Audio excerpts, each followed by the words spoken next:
Terima kasih masih di Sindosore. Pemirsa, Presiden Prabowo Subianto kembali melakukan reshuffle Kabinet Merah Putih. Sejumlah pejabat langsung dilantik di Istana Negara hari ini.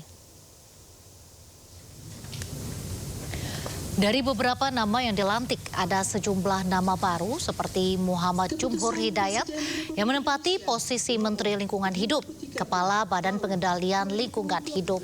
Kemudian ada Hanif Faisal Nurrofiq yang dilantik sebagai Wakil Menteri Koordinator Bidang Pangan. Jenderal TNI Purnawirawan Dudung Abdurrahman menempati posisi Kepala Staf Kepresidenan menggantikan Muhammad Kodari.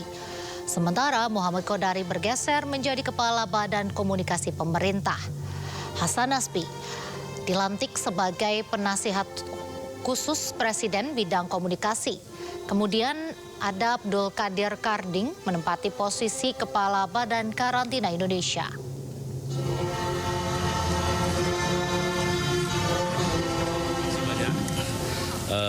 Hal yang harus dilakukan yang di depan mata kita, misalnya sampah juga kita secara bertahap nanti akan mengikuti global standard lah begitu ya, berbagai perjanjian internasional yang kita akan kerjakan itu, dan mudah-mudahan dengan dukungan Bapak Presiden yang punya komitmen yang begitu kuat dalam lingkungan hidup ini, maka saya yakin dan aparat di Kementerian Lingkungan Hidup akan bisa melaksanakan dengan baik. Saya rasa sementara itu dulu. Doakan dan bantu saya berkampanye untuk memastikan lingkungan hidup menjadi habits di hati kita. Amin. Badan karantina ini adalah lembaga baru yang diharapkan dibangun untuk memastikan supaya penyakit-penyakit yang terikut atau carrier dalam hewan maupun tumbuhan, terutama dari luar negeri yang masuk ke Indonesia, itu tidak masuk ke Indonesia. Yang kedua, kita harus melakukan langkah-langkah pengawasan dan pengetatan yang ketat, tetapi poinnya adalah tidak boleh mengganggu proses-proses ekspor impor yang berjalan. Jadi jangan sampai pengawasan yang begitu ketat lalu proses ekspor impor itu kemudian melambat, berpengaruh terhadap perekonomian kita. Yang kedua yang akan kami lakukan dalam waktu dekat adalah segera berkoordinasi dengan kementerian-kementerian yang ada kaitannya dengan kami. Yang pertama Menko Pangan, yang kedua dengan Bapak Presiden tentunya sangat mendalam dan sangat memperhatikan dinamika yang terjadi. Tentu penempatan kami di bawah Bapak Menko akan mendukung sepenuhnya langkah-langkah Pak Menko dalam rangka merealisasikan program-program yang menjadi program unggulan Bapak Presiden. Insya Allah kami akan langsung segera kerja keras. Besok kami sudah mulai kerja semuanya, MBG dan seterusnya kita akan sentuh dan kita akan minta arahan dari Pak Menko langkah-langkah apa yang harus kita jadikan. Insya Allah dengan kerja keras kita ingin menghadirkan yang terbaik untuk bangsa kita. Tentunya tugas-tugas ke depan bagaimana mensukseskan program strategi nasional dan untuk memastikan program unggulan Bapak Presiden sehingga bisa secara tuntas dan cepat. Selanjutnya juga sebagai KSP tentunya nanti saya sebagai penghubung antara masyarakat dengan pemerintah, sehingga apa yang menjadi keluhan-keluhan ini saya akan buka 24 jam laporan-laporan dari masyarakat, termasuk mengevaluasi dan memonitor program-program kementerian lembaga, termasuk bekerja sama dengan kementerian dan pemerintah daerah, sehingga jangan sampai ada hal-hal yang menjadi prioritas Presiden kemudian terjadi masalah-masalah birokrasi. Nanti kita pangkas birokrasi. Jadi penasihat khusus nanti tentu sebagai pembantu Presiden, saya akan bekerja sama yang sangat erat dengan Abangda Kabakom yang baru, Bang Kodari, mungkin juga nanti dengan Ibu Menkom DG, dengan Wamenkom DG untuk memperkuat lagi bidang komunikasi yang diperkelakan oleh pemerintah supaya pesan-pesan yang ingin diketahui oleh publik itu bisa lebih baik lagi. bisa jauh lebih sampai dan bisa dipahami oleh masyarakat. Termasuk juga mungkin nanti dari pemerintah tentu kan harus juga meluruskan hal-hal yang berita-berita, pemahaman atau informasi yang tidak benar terhadap pemerintah. Jadi kalau ototnya mungkin nanti akan ada di Bakom, ada di Menkom Digi, kita mungkin nanti akan membantu pemerintah dalam soal strategi, dalam soal yang sifatnya mungkin ke substansi. Nah, ini pekerjaan yang besar, tentunya pekerjaan yang sangat besar ini harus bekerja sama dengan berbagai lembaga, dengan semua KL insya Allah, dengan semua stakeholder, terutama dengan teman-teman media ya, yang notabene kalau saya pribadi memang sudah menjadi bagian dari komunitas ini dari sangat-sangat lama ya. Pemirsa, perombakan kabinet resmi dilakukan Presiden Prabowo Subianto. Ini adalah kali kelima Presiden Prabowo merombak kabinetnya sejak ia dilantik 20 Oktober 2024 lalu. Apakah perubahan formasi kali ini benar-benar berujung pada perubahan kinerja? Dan untuk membahasnya lebih lanjut sudah bergabung bersama kami Guru Besar Komunikasi Politik UIN Jakarta, Profesor Gun Gun Herianto. Selamat sore, Prof. Gun Gun Herianto. Selamat sore, Mbak Nadia. Ya, Prof, seberapa mendesak sebenarnya langkah ini untuk dilakukan oleh Presiden Prabowo, Prof? Iya, reshuffle itu selalu dimensinya subjektif dan objektifnya Presiden ya. Ini yang kita kenal sebagai hak prerogatif yang melekat pada Presiden. Jadi ukuran-ukurannya kadang-kadang kita tidak tahu secara komprehensif mengingat ada yang terekspos, ada yang tidak terekspos di publik begitu. Jadi kita harus maknai reshuffle itu dalam dua dimensi. Pertama dimensi kinerja, yang kedua dimensi politis. Nah ini, kalau dimensi kinerja ya kita bisa lihat apakah menteri yang digeser atau diganti itu performanya buruk misalnya atau tidak.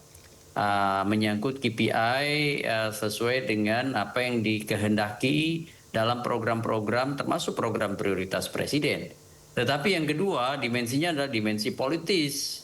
Ya ini menyangkut politik representasi, soal alokasi pos kementerian tertentu untuk power sharing begitu ya dan lain sebagainya. Dan ini sangat biasa dalam konteks ya pemerintahan yang modelnya model konsensus. Model konsensus itu biasanya ditandai dengan ketiadaan partai dominan. Dan ketiadaan partai dominan itu menyebabkan pola hubungan politik itu bersifat reciprocal, timbal balik ya antara presiden dengan partai-partai penyokong. Bahasa teknisnya partai pengusung pada saat pemilu ataupun kelompok-kelompok yang memang menjadi bagian tidak terpisahkan dari pemenangan presiden di masa pilpres dulu. Nah ini bagian dari contoh misalnya kehadiran nama-nama ya seperti Pak Kodari itu kan tidak terlepaskan juga dari konstelasi pilpres dulu. Kemudian Pak Dudung, ya kemudian juga Pak Abdul Qadir Karding, ya kemudian Hasan Nasbi, semua kan kita bisa maknai menjadi representasi politik ya, terutama pada saat membacanya konstelasi di Pilpres lalu. Berarti lebih ke politis ya sifatnya dibanding indikatornya rapor kinerja begitu? Ya kita selalu melihat hal ini dalam reshuffle di pemerintahan ya, jadi meritokrasi itu mungkin dibicarakan, tetapi lebih dominan saya lihat aspeknya itu aspek politik ya. Contoh misalnya posisi dan apakah itu keliru? Ya sebenarnya saya bisa maknai begini ya, yang paling penting itu dalam konteks reshuffle. Adakah perubahan yang dikehendaki presiden setelah kemudian melakukan reshuffle? Itu yang paling penting. Contoh misalnya Pak katakan di Kementerian Lingkungan Hidup ya kalau nggak salah. Nah apakah kemudian mampu mengakselerasi kementerian ini? Lagi-lagi nanti ukurannya kan kinerja gitu ya. Kemudian misalnya Mbak Nadia bisa lihat misalnya Pak Hasan Nasbi di posisi yang baru ini yang tetap sebenarnya mengakselerasi fungsi komunikasi bersama-sama dengan Bakom nanti tentu Badan Komunikasi Pemerintah dan KSP. Nah, apakah Pak Dudung, kemudian Pak Kodari, dan kemudian ditambah Pak Hasan Nasbi yang melekat sebagai utusan khusus bidang komunikasi itu mampu memperbaiki komunikasi publik pemerintah gitu ya. Kalau misalnya memang jalan di tempat, ya berarti memang aspek yang kedua dari dimensi yang saya bahas tadi, yaitu dimensi politiknya lebih kental dibanding dimensi memperbaiki kinerja. Nah, harapan publik yang sering kita inginkan dari setiap reshuffle, termasuk saya ya, menghendaki setiap reshuffle itu berujung pada perbaikan kan, dari sisi tata kelola, perbaikan dari sisi kinerja, artinya ada produktivitas yang mengarah pada penguatan ya institusi kementerian yang bersangkutan, bukan kemudian justru setback lagi. Kenapa? Karena kan ini bicara waktu, bicara prioritas tuh bicara waktu. Waktu menjabat dalam kementerian itu tidak lama loh. Meskipun misalnya secara hitung-hitungan matematis 5 tahun, efektif bekerjanya kan cuma 3 tahun ya. Karena tahun pertama itu hanya konsolidasi. Kedua, ketiga, oke, bisa menjadi tahun yang optimal. Tahun keempat, kelima sudah dipakai untuk pemilu lagi. Ya udah, orang sudah kemudian fokus pada kontestasi elektoral. Makanya kalau di tengah jalan ada reshuffle, saya tuh selalu berpikir, efektifkah reshuffle gitu ya?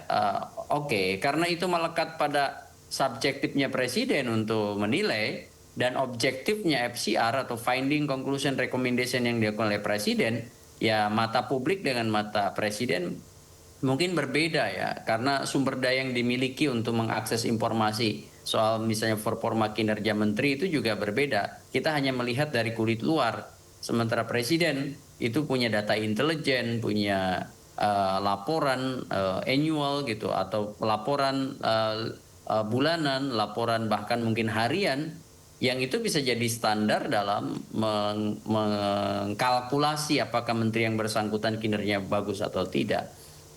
Tapi terlepas dari itu Mbak Nad, saya sih berpikir begini ya, yang paling penting dari setiap reshuffle itu bukan soal bergantinya nama gitu ya, tapi soal apakah intensi reshuffle itu adalah untuk memperbaiki situasi. Kalau hanya sekedar politik akomodasi, ya saya pikir tidak akan banyak mengubah banyak hal-hal yang fundamental.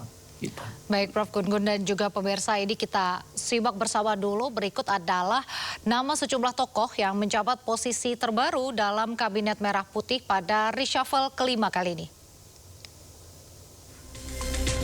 Yang pertama adalah mantan Kasat sekaligus penasehat khusus Presiden bidang pertahanan Dudung Abdurrahman. Dudung menggantikan Muhammad Kodari sebagai Kepala KSP.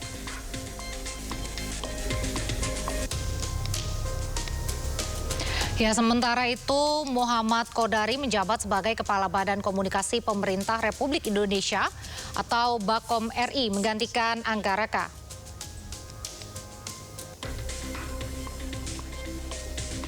Mantan Kepala Kantor Komunikasi Presiden atau PCO Hasan Nasbi ditunjuk Presiden sebagai utusan khusus bidang komunikasi.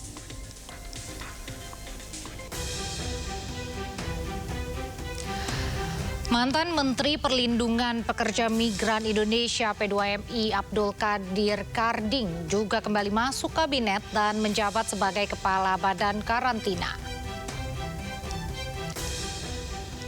Aktivis buruh Jumhur Hidayat dipercaya Presiden Prabowo untuk menjabat Menteri Lingkungan Hidup menggantikan Hanif Faisal. Sementara Hanif digeser ke posisi terbarunya sebagai Wakil Menteri Koordinasi Bidang Pangan.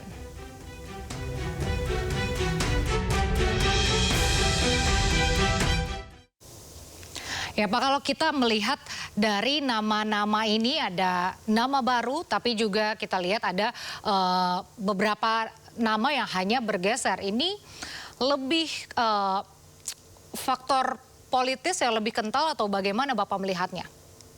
Ya, saya lihat memang dimensi politik kental ya. Kenapa? Karena saya lihat seperti Pak Hasan Nasbi kan masih bertahan ya di tengah mungkin beberapa waktu lalu memori publik juga teringat ya bagaimana polemik dia dalam penanganan isu-isu komunikasi publik ya. Ya. Mungkin mulai dari kasus pernyataan yang impromptu tentang tempo misalnya ya, yang spontan.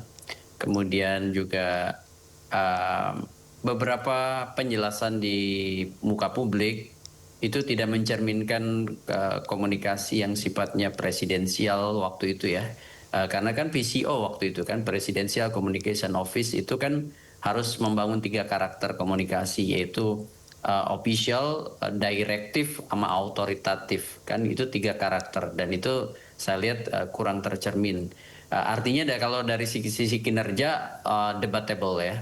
Kemudian mungkin juga pergeseran ya dari Pak Kodari gitu ya, dari KSP ke Bakom ya, ini juga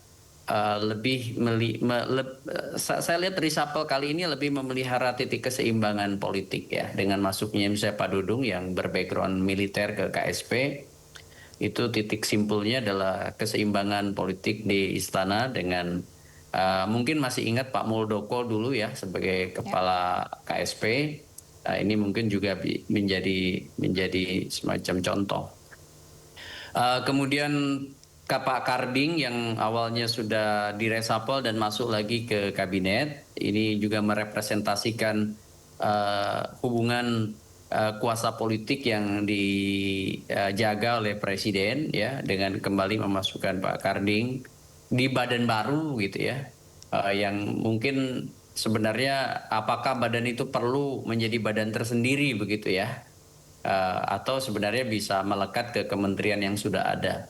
Ya kan ini kan soal kalau bicara kinerja apakah itu memang menguatkan kabinet yang dipimpin oleh Pak Prabowo atau justru menambah gemuknya struktur begitu ya.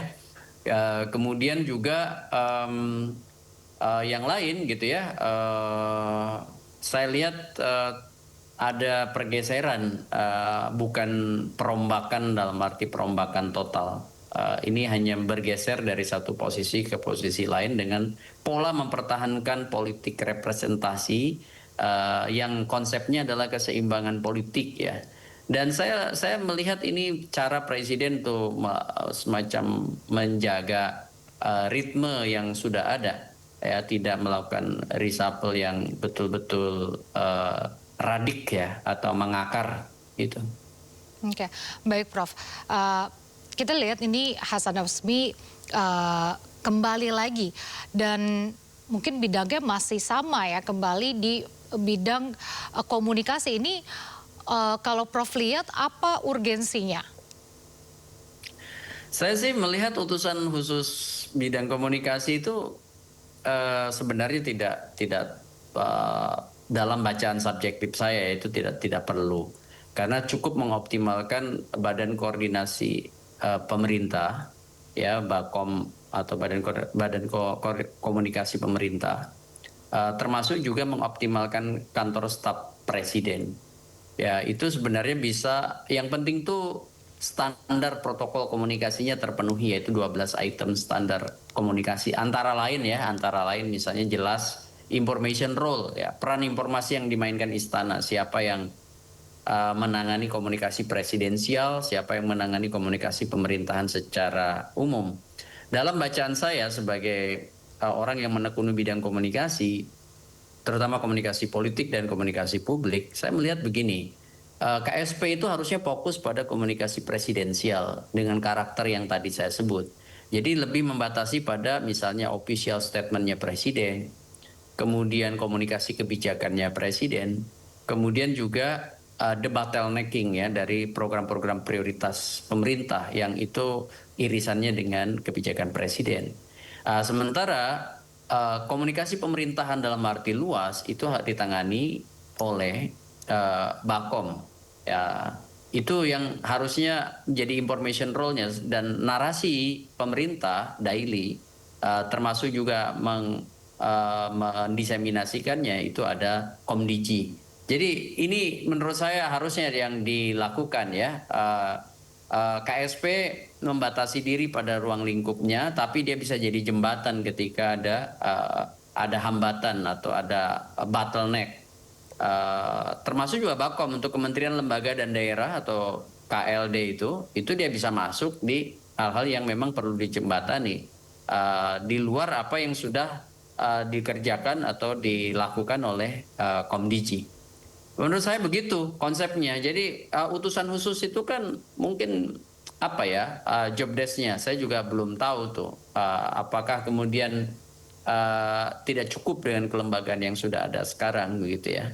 Memang betul komunikasi publik itu tidak akan bisa berjalan kalau komunikasi politiknya juga buruk. Contohnya misalnya komunikasi dengan kekuatan-kekuatan real politik. Ya, entah itu partai, entah itu media, mungkin entah itu pressure group atau kelompok penekan, kelompok kepentingan, figur yang mungkin juga dianggap selama ini menjadi outsider pemerintah dan banyak mengkritik pemerintah.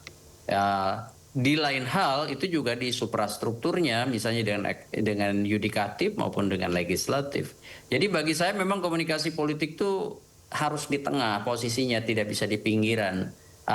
Tetapi itu kan tidak bisa perseorangan. Ya menurut saya mengoptimalkan KSP dan mengoptimalkan sekarang adanya Bakom, tidak lagi utusan khusus yang sifatnya perseorangan begitu. Baik. Nah, Prof Gun-Gun, ini kan Abdul Qadir Karding ini masuk ke kabinet dan menjabat sebagai Kepala Badan Karantina, yang mana ini adalah lembaga baru ya. Menurut Anda, apakah lembaga baru ini kan tadi kan Prof sempat mengatakan sebenarnya bisa saja menempel dengan badan lain mungkin. Lalu untuk apa sebenarnya langkah ini diambil? Anda membacanya seperti apa? Ya, saya nggak tahu roadmap tentang lembaga atau badan ini ya. Badan karantina ini mau jadi mengerjakan prioritas apa gitu.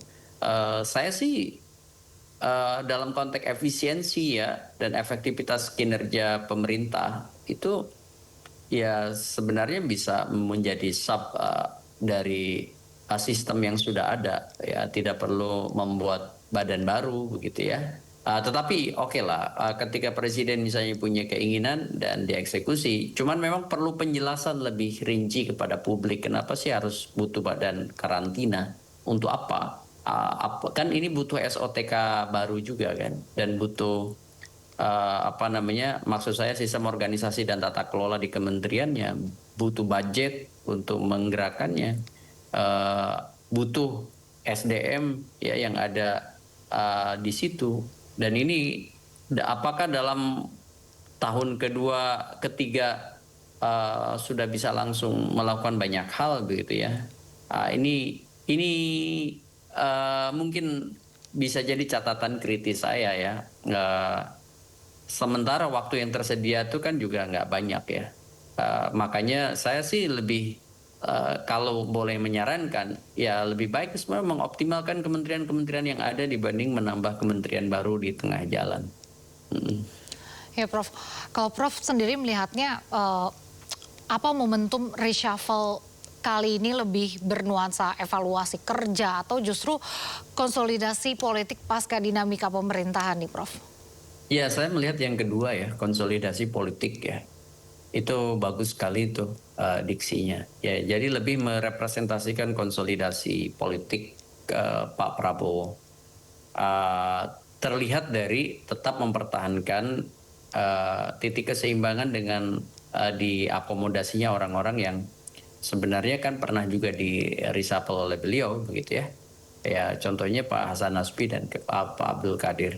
Jadi ini semacam upaya untuk tetap mengonsolidasikan kekuatan-kekuatan yang sudah ada di presiden, tidak membiarkan mereka menjadi outsider begitu, dan ini menjadi mata rantai penting dalam konteks Pak Prabowo menjaga stabilitas politiknya menjelang periode kedua begitu.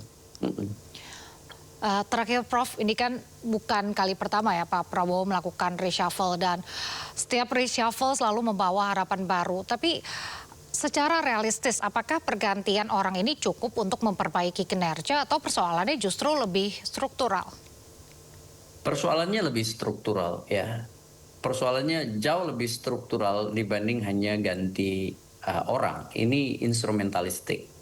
Hal yang substansinya menurut saya kita harus melihat mendudukan tata kelola ini dalam bingkai yang jauh lebih dalam lagi, yaitu soal ini mau dibawa arah kebijakan soal birokrasi kabinet di bawah Pak Prabowo ini kemana gitu. Karena dari sisi kuantitas kan sudah banyak, ya kan? Jumlah struktur sudah besar, jumlah orang yang diakomodir sudah besar, ada menteri, ada wakil menteri, ada kepala badan, lembaga dan lain sebagainya. Dan yang paling penting itu adalah bukan hanya semata-mata jumlah banyak dan besarnya tubuh kekuasaan, tapi soal dampak dari apa yang dilakukan ini pada perbaikan banyak sektor ya, yang sesuai dengan harapan publik. Kenapa? Karena yang paling krusial itu kan sebenarnya menjawab apakah harapan publiknya itu terjawab oleh ragam inisiatif kebijakan maupun program yang diambil oleh Pak Presiden. Dan ujung tombaknya kan kementerian. Kalau memang kementerian-kementerian terutama ya yang berdampak langsung pada hajat hidup orang banyak itu tidak mampu menjaga bonum komunnya atau kepentingan publik dari bahasa Latin, itu ya akan kembali opini publik itu mungkin negatif gitu. Jadi ini suatu hal yang biasa atau lumrah. Makanya saya sih melihat yang paling penting dari inisiatif Presiden melakukan reshuffle itu adalah apakah ini berujung pada perbaikan atau hanya berujung pada konsolidasi politik elit gitu. Baik, Prof, tentunya kita sama-sama berdoa agar ini benar-benar berujung untuk membawa perbaikan dan memenuhi harapan publik ya. Terima kasih atas waktunya bersama kami, Guru Besar Komunikasi Politik UIN Jakarta, Profesor Gun Gun Herianto. Terima kasih atas waktunya bersama kami di Sindo Sore. Sehat selalu. Sama-sama, Pak.